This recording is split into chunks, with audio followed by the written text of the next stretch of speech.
Chapter 10. Covert Ops.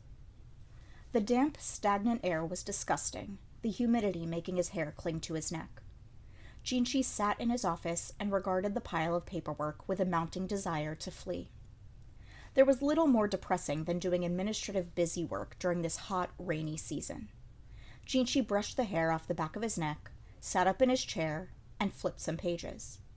The characters were running a little. Maybe someone had handled the paper with sweaty hands. He heaved a sigh and picked up the cup of tea, served cold, sitting on the corner of his desk. He let the tea ripple in the cup. When had it appeared there? He had the sense it had been left when he'd gone to the bathroom a few minutes ago. "Who put this tea here?" he asked the official in the office with him. Gaoshin had gone back to the Emperor and was no longer there. Bossen would return when he had fully recovered. In the meantime, Jinchi was making use of a bureaucrat with a particular gift for paperwork. "A court lady brought it while you were away from your seat, sir." Jinchi was only human. Nature sometimes called even on him. But for someone, a lady of the outer court no less, to wait for the exact moment to bring him tea, that was strange. A guard was posted at the door to his office at all times, except when Jinchi left the office, such as to use the toilet. Then the guard accompanied him. Perhaps the woman had known. Jinchi's office was typically off-limits to court ladies. Back when he had been pretending to be a eunuch, there had been actual fights among the women about who got to bring him his tea. Even after he had left the rear palace, women would sometimes sneak bits of their hair or nails into his snacks as a love charm, or simply charge in when he was alone and tear off their clothes. Nothing but trouble. The bureaucrat who had been assigned to him might have been good at paperwork, but it seemed he wasn't acquainted with the specifics of Jinchi's situation. Jinchi opened a drawer of his desk and took out an item wrapped in cloth. With measured movements, he unwrapped it to reveal a silver spoon, which he held with the cloth and used to stir the tea. The shining silver promptly turned cloudy. Jinchi was at least grateful his assailant had used a nice, obvious poison. The blood drained from the official's face as he watched. In fact, Jinchi wanted him to see this, in order to judge his reaction. At least the man understood what the besmirched silver signified. It seemed he really hadn't known about the poison. Jinchi handed the spoon to the guard at the door, who didn't so much as blink as he re-wrapped the utensil and placed it in the folds of his robes. His relief would come soon. He would probably hand the spoon on after that. "Can you describe the woman who brought this?" Jinchi asked the bureaucrat. Well, the man began. He was all out of sorts and failed to give much useful information. She was young. Not very tall. At least it proved one thing, that the man was dedicated to his job.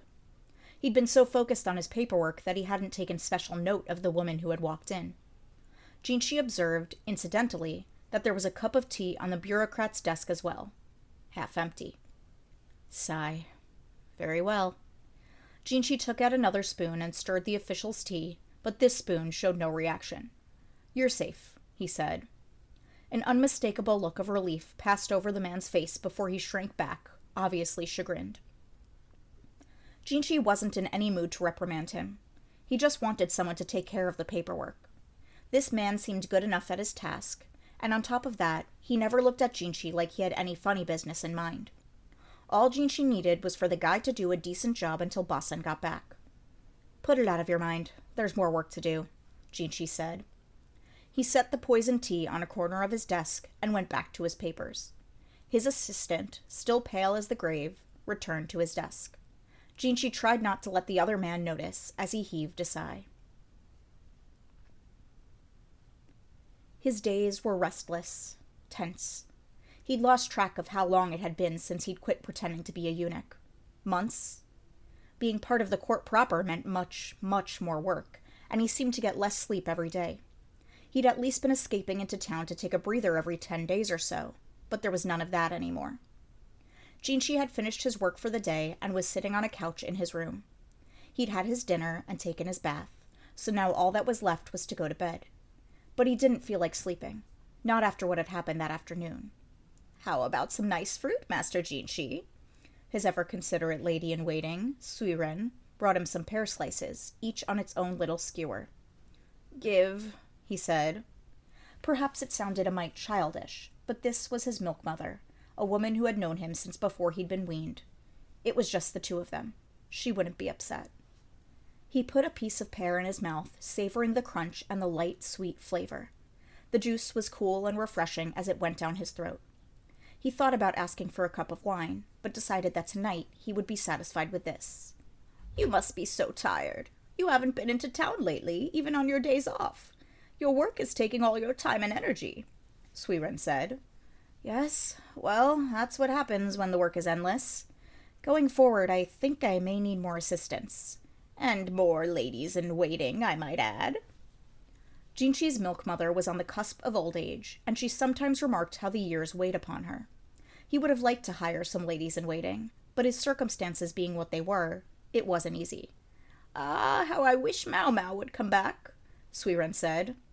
"You and me both," Jinchi thought, but he only shook his head. He knew it wasn't possible. "I'm sure she knows you just work her like a dog again." "Well, what's the point of hiring someone who can't do her job?"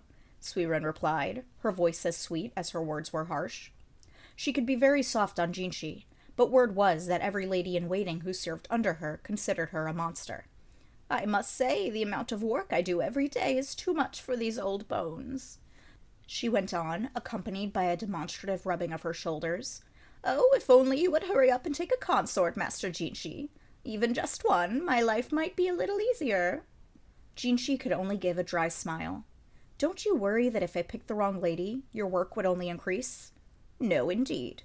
It would make hiring new ladies-in-waiting so much simpler. It's because they covet the position of your wife that they come after you with such fervor. Not that I imagine those types would vanish, but we could cut down on them significantly."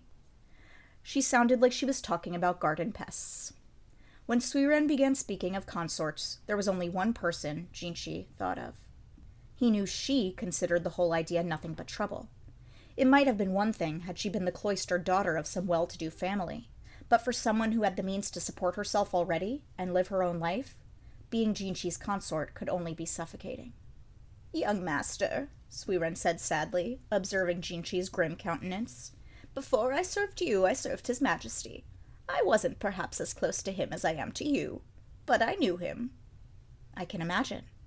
"His first consort, Lady Aduo, had quite a rough time. I know she was subject to harassment from a great many women." Jinchi thought of the handsome lady who dressed in men's clothes and was now in seclusion. It was hard to picture her the object of mean-spirited pranks. "They could be terribly cruel. It was so bad that I wondered if I should try to intervene, until suddenly I discovered that they had all fallen into line with her." Jinchi didn't reply. So Aduo had always been Aduo. "At first, when His Majesty sought Lady Aduo, I thought it must be some kind of joke. She was his milk sibling, practically one of the boys. They still played games of tag until who knows when." Yes, Jinchi had heard people say that if she'd been born a man, Aduo would have been the Emperor's right hand. "With all possible respect to Empress Gyokyo, I must say His Majesty was deeply disappointed to realize that the one he truly wanted by his side was in no position to be there." "What are you getting at?" Jinchi finally said. "Oh, nothing. Just the ramblings of an old woman. I simply hoped you might choose a path that would leave you without regrets."